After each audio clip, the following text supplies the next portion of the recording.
All right. I told you I was going to save you guys some emotional damage by going ahead and talking about the insurance code, right? The insurance code. Basically, the word code is just another word for laws and rules, all right? So if I get all interchanged, oh, well, the insurance code says this.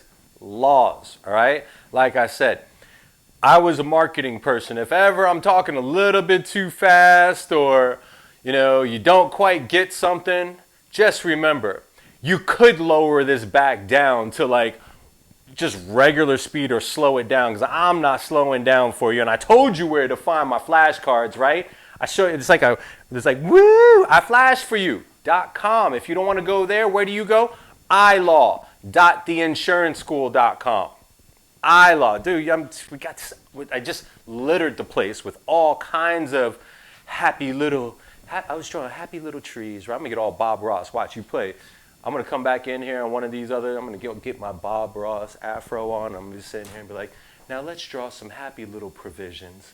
And over here in the trees, look, I don't know where that came from. Just leave me alone, all right? I'm supposed to be reading off of this, all right? I got my millennial over here. It's like, yo, Jay, will you please stick with the script, son? All right, anyway, ... You're eventually going to notice how many times I use the word authority, authorized. Why? Because pretty much this entire class has something to do with you being authorized to have the conversations that you do with people.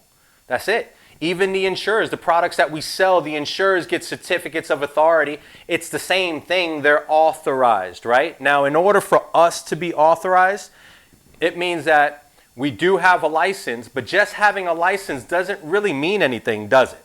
Because a license just means that you dealt with somebody like me. You took a course, either 40, 60 hours, you passed, you did all this other stuff, but you don't know anything about products.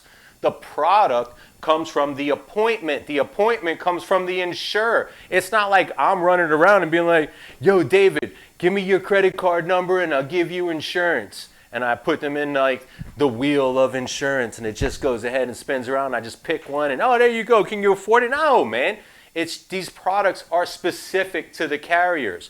So let's just say that I have a license, but I'm not the most trustworthy person. I'm kind of a douche, right?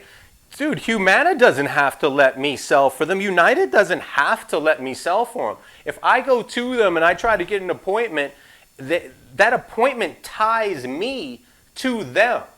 So please don't think that just because you have a license that you can go anywhere and get whatever contract you want. No, this entire business is built on trustworthiness, right? Trustworthiness. Why?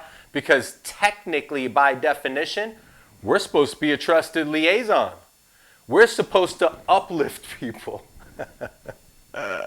We're persuade through involvement, right? Look at me. I'm over here, like the other day I had a beat everyone hat on. I'm over here force choking somebody on my t-shirt. But I'm telling you, we're here to be nice to the public. Nice. Nice. Nice. That's what we used to do to my kid, right? My kid would come up and be like, going to touch you, like, no, you got to take the hand and go, nice. So that's what I'm here to do, man. I'm here to teach you how to make nice with the Department of Financial Services. So, real quick, CE, you're here for it, right? What class are you taking? 4-hour law and ethics. Check. That's definitely a test. How many hours of CE do you need to do? If you're a rookie, you only got to do 24, right? If you're a veteran, you got to do 20. Just remember that. If you don't do CE every compliance period, you're going to get a fine. How long is a compliance period? 24 months, right? What happens if you miss CE? Probably looking at a $250 fine the first time. You miss CE for the second compliance period, meaning you've been out for 4 years. No CE.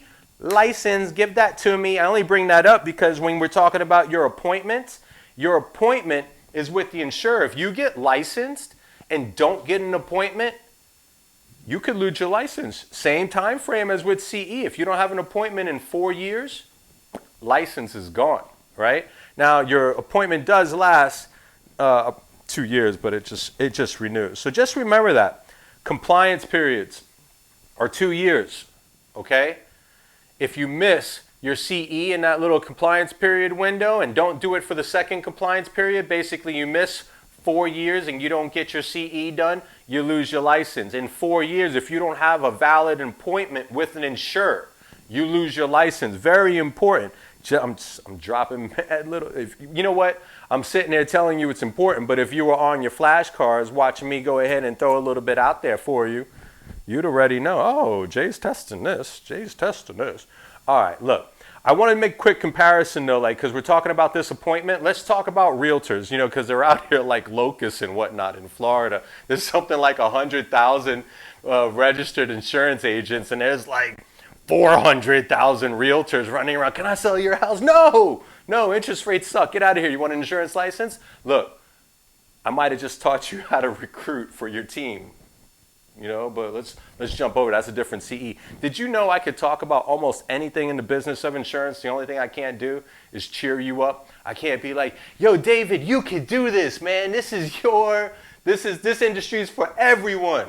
Rah, get all Tony Robbins on it. Nah, I can't do that. I just want to let you know that if I convey it, it has to be a fact. And the fact is you might not be able to do it. So I can teach you how to do stuff and I can make you take a test. I just can't kind of pat you on the back and send you out there and encourage you because you might not be that good. Anyway, we're talking about the realtor, right? So the difference here is that when the realtor gets licensed, and they want to sell a house, they can actually sell any house on the marketplace that's in that MLS system, right? That multiple listing system, as long as they're registered. That realtor, that house could have been listed by like a Caldwell banker, and the realtor could have been, you know, ABC Realty or something like that. But if that realtor brings in a qualified buyer, they're allowed to get paid. They don't have to be appointed with those other real estate companies. That is not what we are talking about here in the business of insurance. Okay, so let's just say, you know, you have an appointment with one insurer and that person comes in and is like, you know what, Jay? This is a good company and all, but I want to go with that policy over there. I don't have that policy. That guy goes over there and buys that policy from David. David gives me a cut of that commission because I found that agent. That buyer. Dude. You have to be licensed and appointed in order to receive a commission. Please don't forget that. I hear people, it's a bird dog fee. Bruh, it's a rebate. It's a commission. It's not a bird. I don't care what you call it. Write it down or take a picture on it. Is definitely illegal. So don't share commissions with anybody. All right? So this is not like that real estate industry. Anyway, let's move on. I think, am I oversimplifying things? Because if I was going to go ahead and throw a theme out in this class, I would have to go back to what I learned as a kid. I'm originally from Brooklyn. We used to walk around, they tell you straight up, don't want no problems, won't be no problems. You know what I mean? You know what I mean, right? I think that's how the CFO is saying. For the most part, most of us know how to act like responsible adults. For the most part, right? We're keeping our kids alive. We got to be good at something. We know, we got little morals here. That's all we're really talking about. There's nothing like, I think the toughest this class gets when it talks about violations, things like coercion. Can you not bully somebody? What about defamation? I didn't say defecation. I said defamation. Don't call no one's baby ugly. Fraud, things like that. Nothing in this class gets very complicated. So just remember, don't want no problems, won't be no problems, right? So when it comes to the CFO, Chief Financial Officer, who is head of the Department of Financial Services, we think about regulators and we think Big Brother is watching you, constantly trying to point a finger at you, catch you doing something bad. But the truth is, when they're not chasing down people doing bad stuff, their job is to actually attract new insurers to the marketplace. Their job is to bring other businesses from outside of the state back to Florida. If you're a fan of My Florida CFO, I'm a fan of myfloridacfo.com. Where do you think I get all this information from? Right? Because of you people and the fact that I would still like to live in a nice house, I got to go ahead and read these press releases. So you can either go get them yourself or just keep getting your CE from me, and I'm going to keep regurgitating it as long as they're going to allow me to. But just remember, the CFO, the Department of Financial Services, state regulators, they're forced to do law enforcement, okay? They're forced to audit companies. But the truth is that a productive marketplace it's thriving. Consumer confidence, all that good stuff, right? If everything is running good, the regulators have more time to bring more businesses into our marketplace. Now, in reference to, I'm saying that if they didn't have to regulate anyone, but the truth is they do. Holy crap, we talk about some statistics I got right here. This was like a year old, but I don't know where they get the time to attract anyone back to the state of Florida, because FBI estimates that insurance fraud without health care, okay, just general insurance fraud, $40 billion, okay? Now, we talk about health care and the fact that we got this Medicare, Medicaid, and everything else. Stop it. I'm going to hit you the stats a little bit later on. Crazy, mind-blowing. 40 million is a starting point. It says here, if you do the math on $40 billion of insurance fraud, it equates to roughly $500 a year in premium increases. Yep. So don't forget, insurance fraud, fighting fraud, everybody's job. Everybody's job. Because I'll tell you what, if I could throw you under the bus and get a $7 discount a year on my insurance, vroom. I'm driving the bus. I'm throwing you down. Yo, David, crank her up. Anyway, just remember, if you are licensed, it is your responsibility. You are here to help us catch stupid criminals. I'm not saying that you got to tackle them, but did you hear the story about the salty crime family? These geniuses, right? I'm glad they're not from Orlando. These aren't our people. This is the Tampa Bay people, those people over there, right?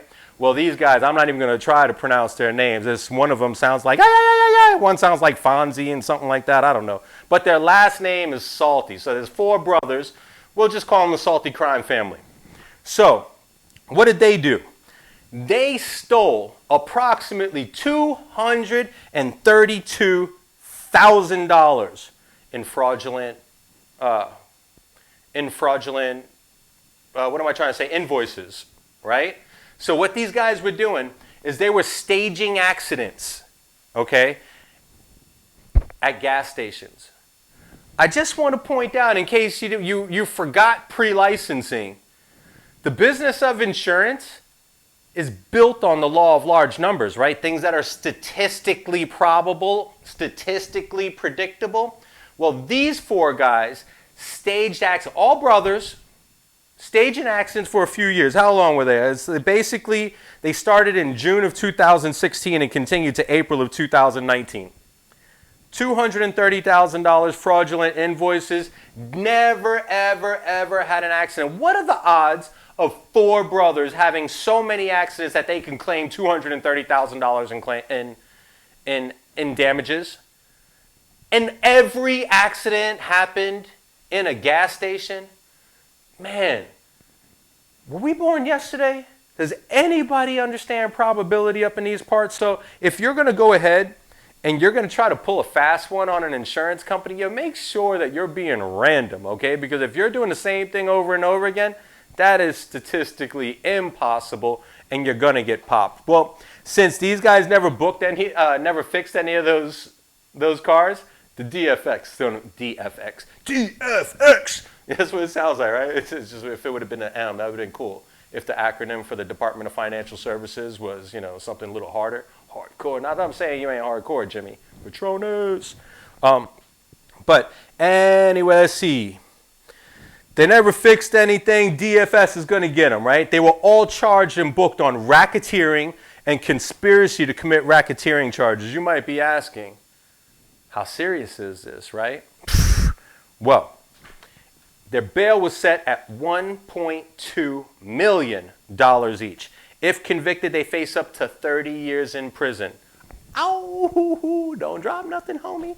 I heard after the booking, right before the CFO went out and did the press releases, one of the Salty Crime family brothers was sitting there going, "Oh, we would have got away with this caper if it wasn't for the CFO and his meddling investigators from the Division of from the Department of Financial Services." I'm telling you, I asked you about those acronyms because there's no way you could be thinking at the speed of life and spit out all these acronyms. I got to stop and think, wait, who was that? No, it was the division, it was the Department of Financial Services Division of Investigative and Forensic Service. That was an 11-word title, okay? Don't judge me for stuttering.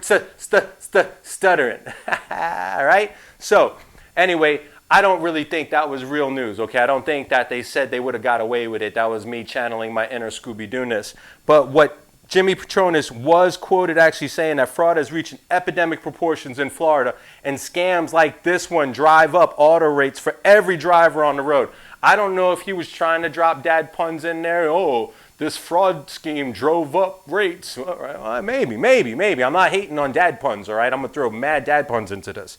But I'm thankful for the hard work of my fraud detectives in tracking down these fraudsters. We must continue to work together and do everything we can to uncover fraud schemes and bring these scam artists to justice. All right, let's take that one. That's 1357.